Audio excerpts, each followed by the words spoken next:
And now, ladies and gentlemen, let me put some pressure on the speakers who will be entering this stage, some constructive pressure, albeit. We've all been to conferences full of talking heads where people address very important, very pressing topics, the way talking heads do, non-constructively. We hope this event to be a change-makers event where we address this super important issue. Our next speaker today, and the very first keynote address here, is Caroline Lewis, Sustainable Agriculture Analyst at BloombergNEF. Caroline, please join me on the stage. Let's welcome.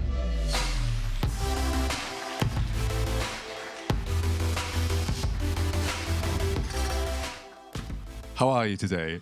Very good, thank you. Our stage is yours entirely. Enjoy, no pressure. Thank you. Morning, everybody. This morning, I'm going to be talking about what technologies will be transforming the future of food. Firstly, I'd like to start with how far technology and innovation has brought agriculture to date.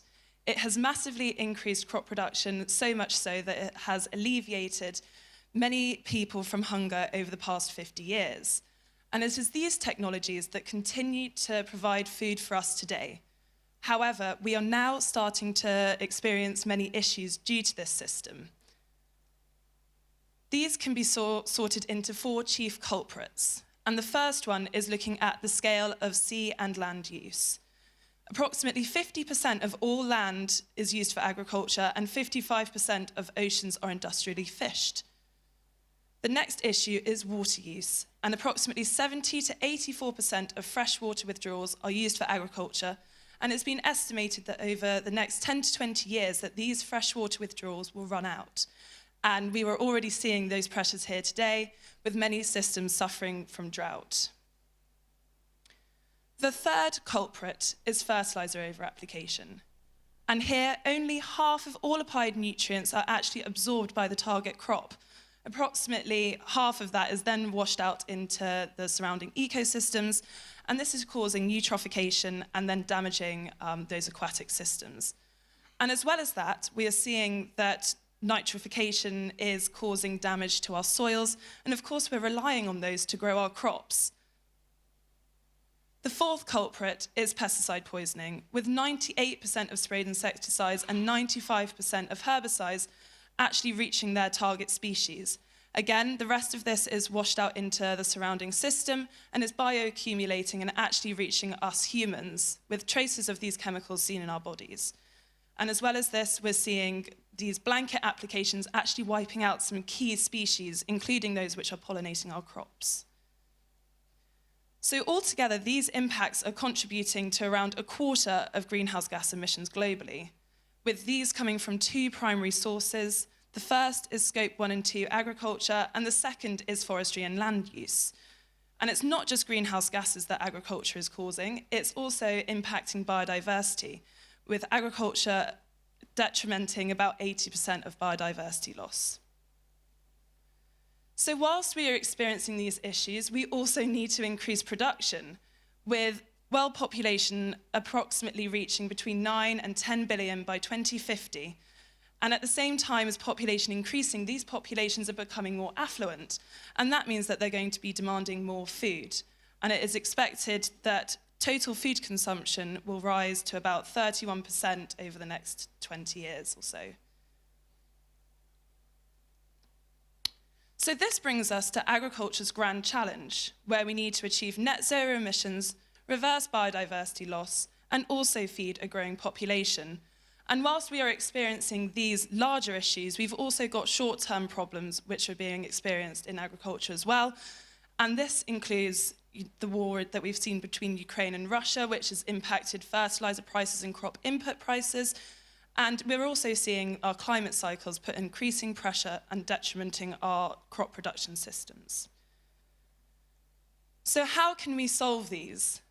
Here we're going to look at some technologies and the 5 pillars which we outline in our research at BloombergNEF. So the first technologies are looking at sustainable proteins and fats. This is where we're looking at creating calories with a much smaller footprint, and we know that this is going to be the largest challenge. However, it could have the most impact because, of course, feeding animals is causing quite a lot of the impacts within agriculture. So the first that we're going to look at are alternative proteins. And this technology could be the most revolutionary. We can see here that emissions could be reduced significantly when switching from livestock to plant-based and cultured meats, but we can also see that land use area is going to significantly decrease as well. And this could free up land for nature restoration, but also free up land for more crops.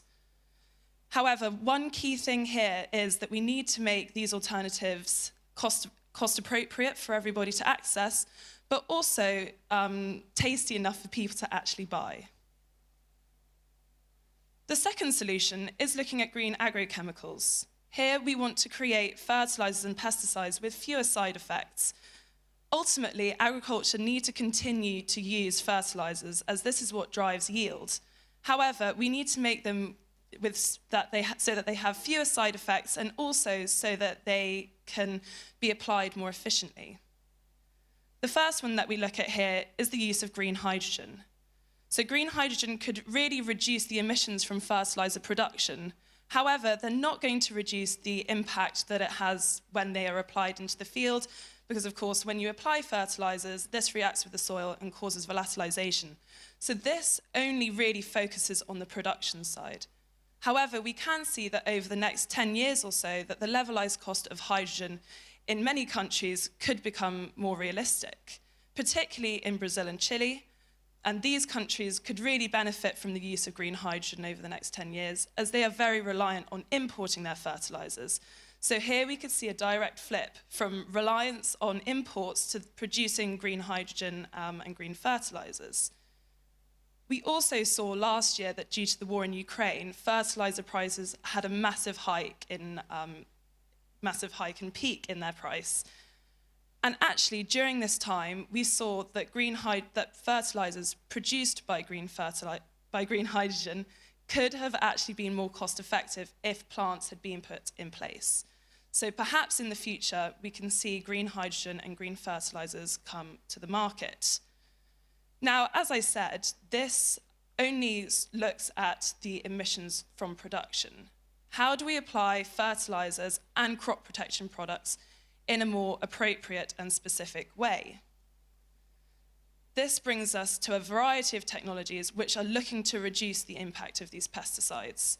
And here I've highlighted those specifically which are looking at technology, all the way from robotic weeders, which are sort of very early on in their development, through to variable rate application and spot spray application, which we can see across many farming systems today, and I think is a brilliant demonstration of how these technologies can be scaled.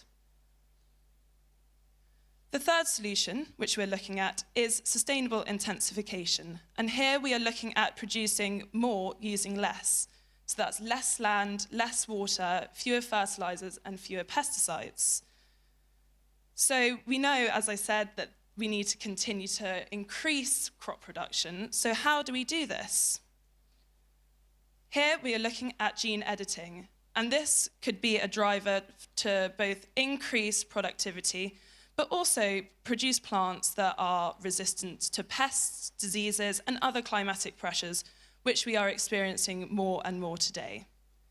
Over the past 20 years or so, we have seen the cost of genome sequencing decrease, and this has allowed for investment in advanced biological startups as well as synthetic microbes. As well as this, gene editing could help us bring in new and innovative crops, such as perennials. And here we've got an example where a perennial rice, which can survive for anywhere up to 4 years, can be grown consistently at a competitive yield to annual rice. And I think the key thing here is that obviously these perennials can be grown year on year without needing to be replanted. And of course, this massively reduces cost, but also reduces emissions. But we've experienced issues with developing wheat and maize varieties of these. And it is estimated that it could take another 20 to 40 years to develop perennial varieties of wheat and maize. And this is due to the fact that they're being developed using selective breeding. So one of the key technologies here, which could be utilized, is gene editing, and that could massively speed up their development. The fourth solution is looking at carbon smart farming. And here we're looking at how farms can reduce their emissions, but also how they can remove carbon from the atmosphere. So here we're looking at techniques such as regenerative agriculture. So this includes direct drilling, cover crops, variable rate applications, all of which I'm sure you're familiar with. But how do we incentivize growers? How do we make them take that risk, that jump? They've got to invest in capital, machinery. They've also got to take the risk in this new system where they could potentially see a drop in yield. So one mechanism that we're looking at is carbon offsets. So we can see over the next 20 years or so that the revenue for carbon offsets could rise substantially. And we've seen over the past few years carbon credits within agriculture jumping from around $15 to $20 a ton of carbon to around sort of $40 to $50 a ton today. So we can see that there's increasing demand and they are increasing in value. However, how do we make this market more robust? There's a lot of skepticism around carbon, and the one way in which we can do this is by looking at technologies which can help us with monitoring, recording, and verification. Here on the screen are just a few of the many, many tools that are out there, but if we harness these, we can hopefully increase the market and improve the scale up of this. And over time, hopefully what will happen is that there'll be fewer credits in the so-called buffer area, and that will mean that more credits can be put into the voluntary market.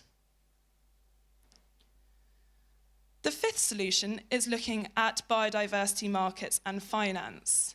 Here we're really looking at how we can reward those who are in the market for doing the right thing. Over the past 2 years or so, we've seen momentum rapidly growing for TNFD, which is the Task Force on Nature-Related Financial Disclosures. And this is an initiative which is creating a framework to help companies see the opportunities and risks within nature in their businesses. So it is this momentum which has been growing over the past few years, which has really increased demand for both measuring and monitoring nature. And what do we need to do this? We need to use technologies such as satellite monitoring and drones, as well as qPCR, which can help us really monitor and measure that biodiversity and essentially, at one point, hopefully make it into a market which may not be directly tradable with each other, but at least we'll be able to put some value on nature and biodiversity. So here I've outlined 5 broad solutions and technologies which could really help us transform the future of food. However, there is one key thing which is missing, and that is investment. Over the past few years, we've seen a dramatic drop in investment in agriculture. And whilst, yes, the market has been suffering overall, it is agriculture which has really significantly been at a loss here. And what I want to leave you with is we need investment in these technologies if the market is going to be successful, and we also need policy reform to help these technologies be successful. So thank you very much for listening, and I look forward to speaking to you throughout the conference. Thank you very much, Caroline. Thank you so much. Thank you.